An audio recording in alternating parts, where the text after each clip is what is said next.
اللہ کے محبوب علیہ السلام سے پوچھا گیا کہ سب سے اچھا ایمان کس کا ہے؟ فرمایا سب سے اچھا اور کامل ایمان اس کا ہے جس کے اخلاق اچھے ہیں، جو بات اچھی کرتا ہے، جو لوگوں کے برائیوں کی ٹو میں نہیں رہتا، جو لوگوں کو اذیت نہیں پہنچاتا، جس کی طبع میں حیا ہے، جس کی طبیعت میں وفا ہے، جس کے انداز کے اندر محبت ہے، مروت ہے، بھائی چارہ ہے، حسن سلوک ہے، رواداری ہے۔ ان چیزوں سے مل کے اخلاق بنتا ہے، اچھی عادتوں سے اخلاق بنتا ہے، رویوں سے اخلاق بنتا ہے، لوگوں کے بارے میں اچھا سوچنے سے اخلاق بنتا ہے۔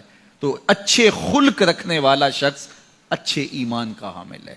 بہتر ایمان اس کا ہے جس کے خلق اچھے ہیں، جس کا کردار اچھا ہے، اور جس کا کردار اچھا نہیں ہے تو سنیے اللہ کے محبوب نے ارشاد فرمایا، فحش مزاجی اور فحش گوئی، بیہودہ بولنا اور بیہودہ طرز زندگی اختیار کرنا، فرمایا یہ دونوں چیزیں اسلام سے نہیں ہیں، ان کا اسلام سے کوئی تعلق نہیں ہے۔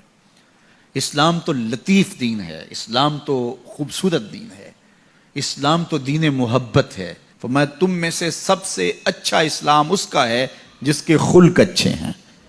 اور اللہ کے محبوب نے فرمایا بوئستو لأتمم مکارم الاخلاق، میں اس لیے بھیجا گیا ہوں کہ میں اخلاقیات کی قدروں کو بلند کر دوں، اخلاقیات کی قدروں کو اونچا کرنے کے لیے، ان کی تکمیل کے لیے میں بھیجا گیا ہوں۔ اور اللہ کے محبوب کے اخلاق ایسے ہیں کہ خود میرا رب کہتا ہے انک لعلی خلق عظیم، محبوب تیرے خلق عظیم ہیں۔ تو جس کے خلق کو میرے رب نے بھی عظیم کہا وہ خلق کتنے عظیم ہوں گے۔ اللہ اکبر۔ حضرت سیدنا انس بن مالک رضی اللہ تعالیٰ عنہ فرماتے ہیں 10 سال میں نے حضور کی خدمت کی ہے، اور 10 سال میں ایک بار بھی ایسا نہیں ہوا کہ میرے حضور نے مجھے جھڑکا ہو۔ کیا محبت تھی، کیا پیار تھا، کیا خلق تھا۔ خلق اودینے مولئی دنیا، خلق اودینے مولئی دنیا، کوئی ورلائی جان بچاوے، آزم ایڈا سونا ماہی سنو کدرے نظر نہ۔ کچھ ان کے خلق نے، کچھ ان کے کردار نے کر لی، مسخر ساری دنیا شہ ابرار نے کر لی۔ تو اچھے اخلاق کا حامل جب بندہ ہوگا اس کا ایمان کامل ہوگا اور اس کا ایمان اچھا ہوگا۔ تو نامہ اعمال میں جو عمل ڈالے جائیں گے، جو ترازو پہ میزان پر جو عمل ڈالے جائیں گے، سب سے وزنی عمل نماز نہیں ہوگا، روزہ نہیں ہوگا۔ سب سے وزنی عمل کون ہوگا؟ جو پرڑے کو جھکا دے گا، وہ حسن خلق ہے۔